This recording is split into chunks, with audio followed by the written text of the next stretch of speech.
Athens, 2000. A family home behind a low gate, a child's window, morning light, the most ordinary picture in the world. Then it freezes. It's a photograph. Across the street, a man in a parked car lowers his lens. A target package. The cell has killed before and never been caught. The target, a decorated CIA officer. Weeks later, they murder his neighbor in his place. His name is John Kiriakou. He survives the men hunting him abroad. He flies into Pakistan after September 11th. He helps capture Al-Qaeda's number 3. He becomes the agency's golden son. 10 awards. Principal briefer to the president. Then he makes one choice and the agency turns on one of its own.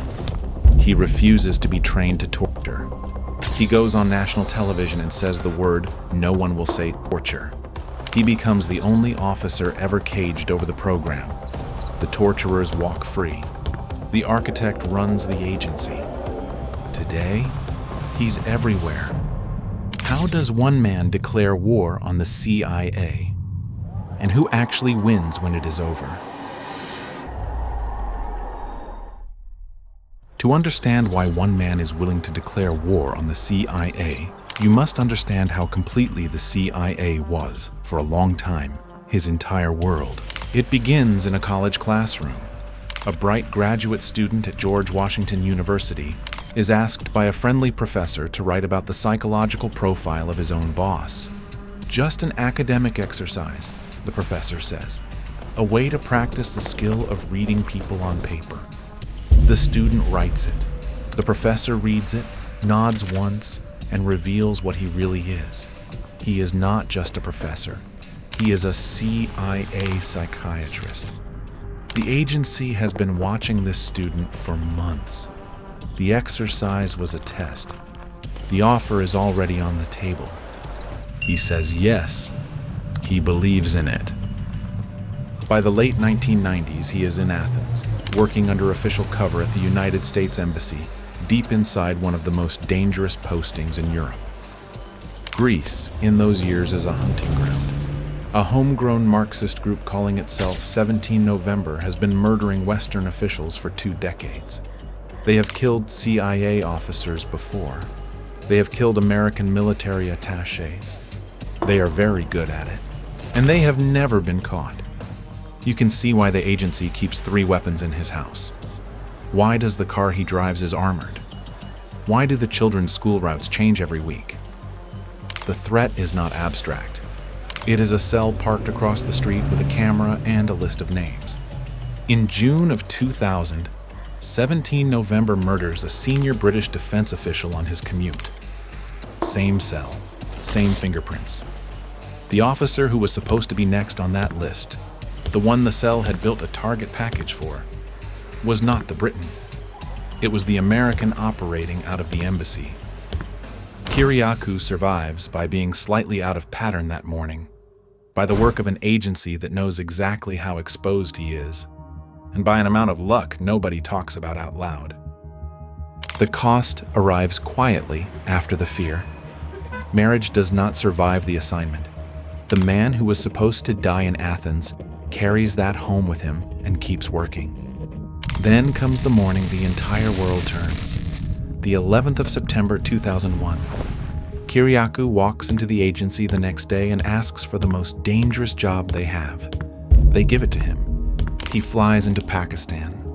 The agency is hunting the men behind the towers, and the most wanted of them all is a Saudi operative named Abu Zubaydah, then believed to be the number 3 man in Al-Qaeda. For months he has been a phantom on intercepts. Then in March of 2002, the agency catches a thread. 14 safe houses hit at the same instant across 2 Pakistani cities. The raid, Kiriakou helps lead chaos and adrenaline in the dark. At one of the houses, a tall man is seen leaping between rooftops in his pajamas. A Pakistani officer drops him with 3 bullets. The wounded man is hauled into the back of a pickup, gut shot, bleeding out, and nobody on scene is sure they have the right man. The CIA wants identification before the prisoner dies. There are no fingerprints to match in the field. There is no usable face photograph. There is one photograph taken on another mission, of an ear. Kiriakou kneels beside the dying man on a hospital bed, lifts the hair away from the side of the head, and matches the ear to the picture. It is him, the highest-ranking Al-Qaeda figure the United States will ever take alive. A firefight erupts at the hospital that night. The prisoner, drifting in and out of consciousness, asks Kiriakou to suffocate him with a pillow. Kiriakou refuses. The agency wants this man alive more than it has ever wanted anything in its history. Back in Washington, Kiriakou is a star. 10 performance awards in a single career. The counterterrorism desk. The Iraq portfolio. He becomes the principal officer briefing the President of the United States every morning on the war. If you come here expecting a disgruntled outsider, lose the picture. The man who is about to take on the CIA is the agency's best son. The institution has been everything to him. He has bled for it and almost died for it and would do it again. Which is why, when a senior officer pulls him aside in the cafeteria one afternoon and tells him the agency wants to train him in something new, a program just being built, he listens. He does not yet know what the program is. What is the agency about asking one of its most loyal officers to do? And how does a yes destroy you only slightly slower than a no? He doesn't know what the program is yet. Neither do you. Hold that. We'll open that door in 60 seconds. But first, a quick word about how I do the research and create videos like this one, and it's also today's sponsor. It's Chat LLM by Abacus.ai. The idea is simple. Every top AI model in one place. ChatGPT 5.5, Gemini 3.5, Claude Opus 4.8, Grok 4.1, DeepSeek, all of them, one tab. And you don't have to guess which one to use. Route LLM reads your prompt and automatically routes it to the best model for the job. Ask it to break down a story like this one, and it pulls from whichever model does it best. And it's not just chat. Generate images with Nano Banana Pro and Flux. Generate video with Seedance 2.0 and Kling 3.0, and yes, this is how we create the videos. Build deep researched presentations in minutes. And with Deep Agent, spin up apps, websites, chatbots, and full AI agents from a single prompt. And surprisingly, it's only about $10 a month, far cheaper than paying for multiple AI tools separately. Links in the description and the pinned comment. Now back to the cafeteria, and the one word nobody at the agency will say out loud. The program is sure. The cafeteria's offer is to send him to be trained in something the agency calls enhanced interrogation. Waterboarding, sleep deprivation, stress positions, walling, the entire menu, sanitized into a phrase you can put in a memo. He does what he always does. He thinks before he answers. He goes to a mentor he trusts, a senior officer he has worked under, and lays out the offer in plain language. The mentor's reply is cold and precise. It crosses a legal line. It crosses a moral line. If you are smart, you will say no.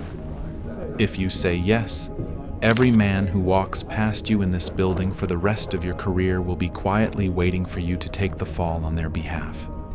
He says no. You think that is the end of it, a quiet declination filed and forgotten. Within 30 days, he learns it is not. A promotion he had been quietly counted in for is suddenly handed to someone else. The reason on the page is one sentence he will never forget. He has shown, the agency writes, a shocking lack of commitment to counterterrorism. A shocking lack of commitment to the man who knelt beside Abu Zubaydah in a hospital bed in Pakistan. He leaves the CIA in 2004. He believes he is walking away clean. He believes there is a private sector and a regular life out there, and that the world will accept the version of him that does not work in classified rooms. 3 years pass, 2007, late autumn. A reporter at ABC News calls him with a question that does not feel like a question. The reporter knows things only insiders can know. Inside the agency, a few people know what Kiriakou is only beginning to suspect. The CIA has been recording the interrogations of Abu Zubaydah and others on videotape, hundreds of hours of footage, and someone at the agency has just fed those tapes through an industrial shredder on purpose, because the New York Times is about to write the story of their existence. Destruction is a crime. It needs to be buried under another crime or behind a fall guy. The ABC reporter tells Kiriakou that a senior official has named him to ABC as one of the people who carried out the interrogations. It is a lie, and Kiriakou knows it. He never touched a prisoner. He never trained in the program. He refused. The President of the United States steps in front of cameras and says it plainly. We do not torture. Kiriakou sits at home and understands exactly what is happening. The agency is going to walk away from this scandal by handing somebody to the public. He is being lined up as the handoff. His name is about to become the face of a program he refused to commit. He will go to prison for something other men did, while the men who did it stay clean. He has one move. In December of 2007, John Kiriakou agrees to go on national television. He sits in front of a camera and he says what no person inside the United States government has ever said out loud. The CIA tortured prisoners. They waterboarded Abu Zubaydah. It was authorized at the highest levels. And it was torture, not enhanced interrogation, not technique, torture. He believes he is telling the truth. He is. He is also, in the same breath, repeating the only lie he has ever been told inside the agency. He says Zubaydah cracked after a single waterboarding session of 35 seconds. That is what he has been briefed. That is what he believes. Hold on to that number. The gap between 35 seconds and what really happened will end up being the thing that proves him right and the agency wrong, but not for another 7 years. The broadcast airs. For a few weeks, he thinks he has done it. He has told the truth and survived it. Then the phone rings. A Justice Department investigation has been opened, and the man chosen to lead it is someone Kiriakou knows by face. They have worked in the same building. They have called each other colleagues. The hunter is in the family. If a story about a man who would not back down is what you came for, you already know what a subscribe does. Stay close. The war you came to see is only just starting. How do you survive being prosecuted by someone you once worked alongside? And what happens when telling the truth turns out to be the first shot in a war you did not yet know you had declared? The first investigation drags on for months and produces nothing. There is no crime to charge him with. The prosecutors send him a declination letter, the document that means the case is closed. He and his wife go out to dinner that night to celebrate. They are sure it is finished. It is not finished. A new administration arrives in Washington, and a few years later, a man named John Brennan is moved to the center of power. Brennan was a senior officer at the CIA during the years the torture program existed. He sat in the room while the memos got written. Kiriakou once worked under him. The two of them know each other's faces, voices, and families. To Brennan, Kiriakou is the man who walked onto television and named the program. To Kiriakou, Brennan is exactly the kind of person who was supposed to be in a courtroom over it. Brennan is moving toward the director's chair, and the case against Kiriakou has reopened. Now it is no longer a procedural inquiry. A reporter is later told, on the record, that a senior CIA officer has bragged that the agency is going to take Kiriakou down. The wording is exact. They are coming for him. Crimes reports stack up at the Justice Department. Subpoenas hit his emails, his phone records, and his bank accounts. They go after his old colleagues. They are searching for something, anything to charge him with. Torture is not the crime they want. They want a leak. They found one. It is small. It is years old. A reporter writing a book on the agency had once asked Kiriakou whether a name in a draft chapter belonged to a CIA officer. Kiriakou had said yes, that man was an officer. The reporter never published the name. There was no harm. There was no exposure. There was no operation compromised. But the statute used to cage spies and traitors does not care about harm. It cares about confirmation. And he is confirmed. In January of 2012, the indictment lands. 5 federal felonies. Stacked together, the charges carry up to 45 years in prison. He is 47 years old. He has 5 children. The youngest is a newborn. If they win the trial, he does not come home until his baby is in middle age, and he himself is a very old man. He is the second person in American history charged under this statute.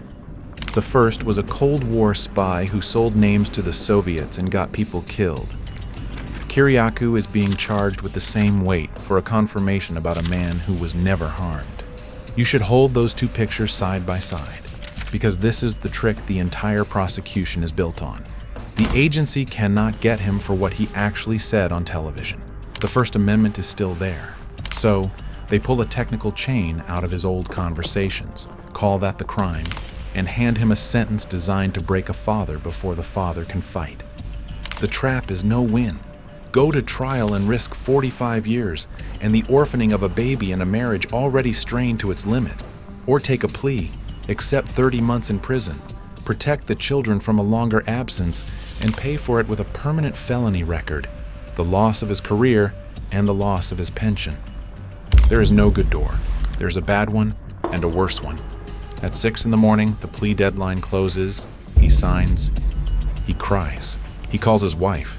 He picks a number on the calendar where he will surrender himself to a federal prison. In the same week he signs, the United States Senate confirms a new director of the CIA. The man who takes the oath is John Brennan. One man is heading to a cell. The other is taking command of the agency that put him there. With every visible measure of power, the war is over. The CIA has won. Except for one thing. They have not yet taken the only thing they were ever really fighting for.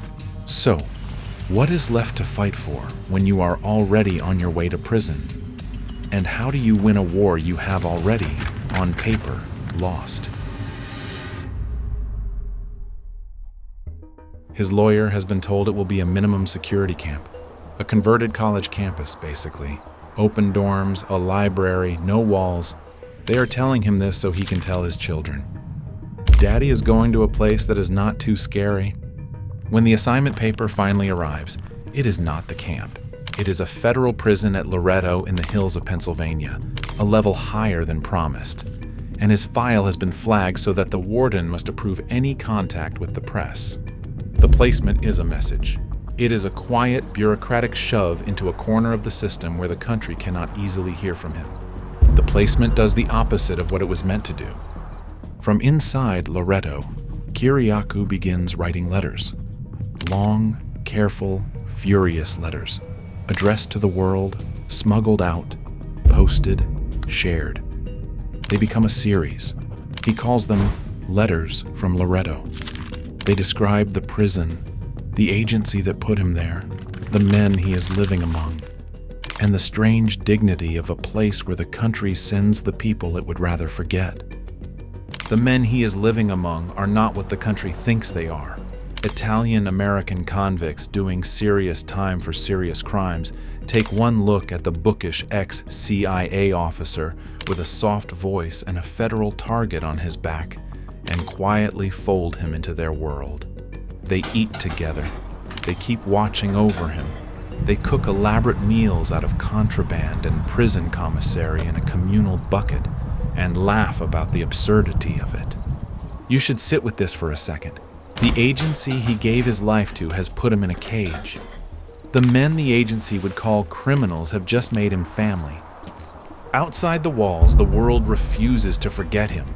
A rock legend who does not normally speak about politics quietly pays off his mortgage, so his wife and children do not lose the house. Artists hold benefits. His own ethnic community organizes, sends money to the family, and makes sure the lights stay on. He should be erased. The country is instead holding him up, and the letters keep coming. What the agency wants from him is a single, small concession. It does not need to be on television. It does not need to be public. They want him to take some of it back. Soften the line he drew. Concede that maybe enhanced interrogation was a fair word for it. Maybe the program was not tortured. Maybe the lawyers got it right. He would not even have to apologize, just walk it back a little. He does not walk back into a single syllable. When the next intelligence whistleblower comes to him for advice, by letter and by visit, his counsel is brutal and practical. Do not cooperate with the Justice Department. Do not trust anyone in your old chain of command. Take nothing back. He is teaching, from inside a cell, the doctrine the agency could not break out of him. For 30 months, he refuses to be what the building wants him to be. And here is the inversion the whole story has been climbing toward. The prison was supposed to be the final blow, the thing that broke him, the thing that made him reasonable. Instead, it becomes the clearest proof he is the only character in this story who could not be made to bend. He has been stripped of his career. He has been stripped of his pension. His freedom is gone. The marriage that survived Athens and Pakistan does not fully survive the cell. He is left with one thing, and that one thing is the entire reason the agency wanted him caged in the first place. He still will not surrender. Then, in December of 2014, while he is still doing his time, a 6,000-page report is delivered to the United States Senate. It is about to read out the truth of the torture program on the floor of the chamber, in front of the country. What does it cost a system to be proven in public to have caged the only honest man in the room? And what happens to the lie in about 35 seconds when the country finally hears the real number? The Senate report lands on Tuesday. It is the longest, most expensive investigation in the Senate Intelligence Committee's history, and everything it says lines up with the man in a cell. Abu Zubaydah, the prisoner whose interrogation built the program, was not cracked in 35 seconds. He was waterboarded 83 times. The interrogations produced no actionable intelligence the agency did not already have through other channels. The lawyers who blessed it were given conclusions and asked to write the legal cover backwards. The destruction of the tapes was a crime. The line the CIA fed Kiriakou about a brief. Surgical session was a lie, fed to him through the official channels, repeated by him on television in good faith, used as a hammer against him for years. He had been right, every word. A few months later, in the early 2015, he walks out of Loretto. Now look at the math of who paid for the truth. Of the men who designed the program, no charges. Of the men who waterboarded prisoners, no charges. Of the lawyers who wrote the memos that made it legal on paper, no charges. Of the officer who shredded the tapes, no charges. Of the senior officers who approved every step, no charges. The architect of the program ran the agency until 2017, and then walked onto cable television to make a career out of his opinions. The only American to ever serve a day in prison over the United States torture program is the one man who refused to be trained in it, and who told the country the truth about it. You are allowed to be angry. The story is. But you should also see clearly the second story underneath the injustice. The agency had 4 years to break this man.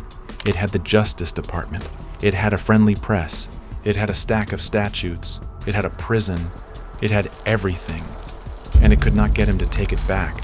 Not on television, not on the witness stand, not in a plea agreement, not in a cell, not in 30 months, letters smuggled out under their nose. Years after his release, a quiet meeting is arranged in a hotel suite. A go-between for a presidential pardon lawyer slides across the table about the size of the price tag. $2 million. Cash. Buy back the pension. Buy back the clean record.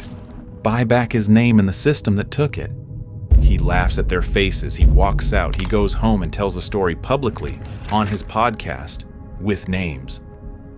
That is the man the CIA spent 4 years and a 5-felony indictment trying to make smaller.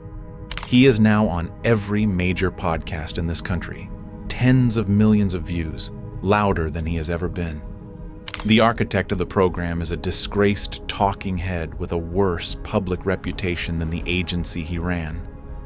The torturers are forgetting names in a Senate footnote. Kiriakou is everywhere. Never beat the CIA. He was never going to. The agency is still the agency. It still has buildings, budgets, secrets, lawyers, and the prisons, with every official ledger. But the war was never about beating them. The war was about whether they could make him take it back. And they could not. They tried with a promotion denied. They tried with a leak to a reporter. They tried with a charge sheet that could have buried him for 45 years. They tried with a cell flagged for silence. They tried with the destruction of his marriage and the loss of his pension, and the years they would never give back.